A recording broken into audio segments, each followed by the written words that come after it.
Pampanga natin si kapatid na Ato Tobias at kapatid na Don Capulong kasama ating mga panauhin. Go ahead, Pampanga please, Pali. Opo, salamat po sa Diyos. Ang ating pong panauhin magtatanong, si kapatid na Desa Gibara. Sige po, pwede na po kayo magtanong kay kapatid mo. Ang tanong ko po, paano po mawawala ang galit sa aking puso? Ikalawang tanong ko po, gusto ko po sanang umanig sa inyo pero para pong may pumipigil sa akin. Alam mo kapatid, yung galit, ang gamot dyan, pag-ibig. Pag natuto tayong umibig sa kaaway, mawala ang galit. Kasi pagka yung kaaway mo, marunong mo nang mahalin, sino pa ang hindi mo mamahalin? Lalo mong mamahalin tatay mo, nanay mo, kapatid mo, asawa mo, kaibigan mo.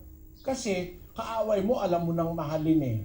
Basahin natin ang 5:44 ng Mateo. Datapwat sinasabi ko sa inyo, ibigin ninyo ang inyong mga kaaway at idalangin ninyo ang sa inyo'y nagsisiusig. Utos ni Kristo, ibigin ang kaaway .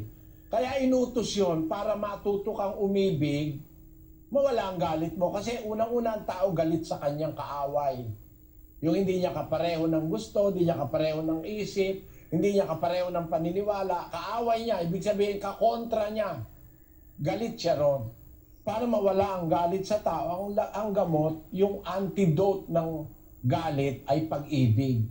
Pag may pag-ibig ka kasi, hindi ka nagagalit. Yung mahal mo, hindi mo kinakagalitan yon. Hindi ka nagtatanim ng puot doon. Magalit ka man, sandali, pag naintindihan, nawawala. Pero pagka laging may puot, ibig sabihin walang pag-ibig. Kaya sa tanong mo, paano mawawala ang galit sa puso mo, sabi ni Kristo, matuto tayong umibig pati sa kaaway. Pagka natuto tayong umibig sa kaaway, mawawala na yung galit sa ating puso.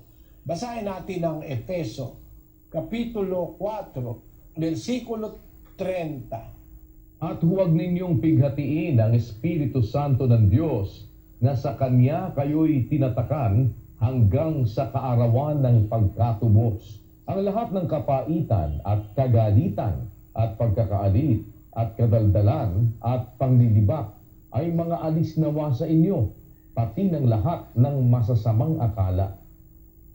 At magmagandang loob kayo sa isa't isa, mga mahabagin, na mangagpatawaran kayo sa isa't isa, gaya naman ng pagpapatawad sa inyo ng Diyos kay Kristo.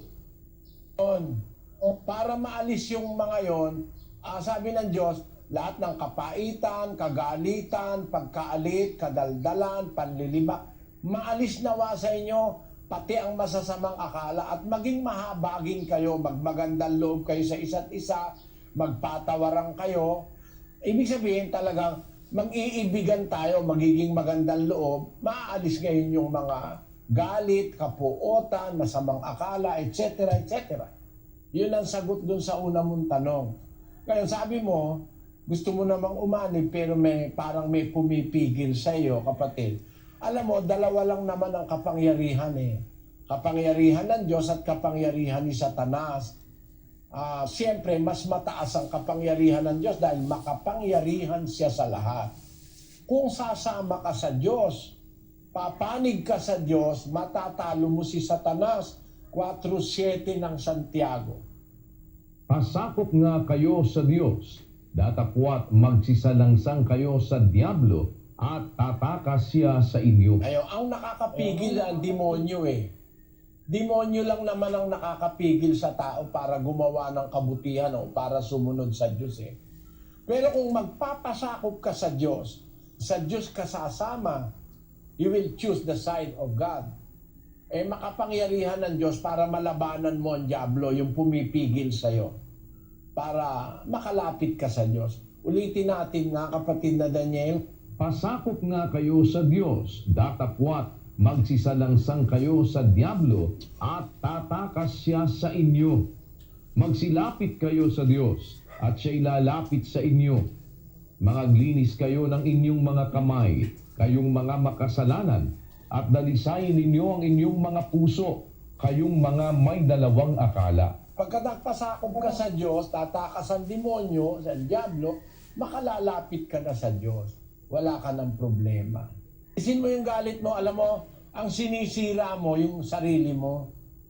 Alam mo, yung galit, ayon sa siyensya, pinanggagalingan niya ng stress, pinanggagalingan niya ng secretion ng tinatawag na adrenaline, pinanggagalingan niya ng mga hormones na maaaring makasira sa iyong kalusugan.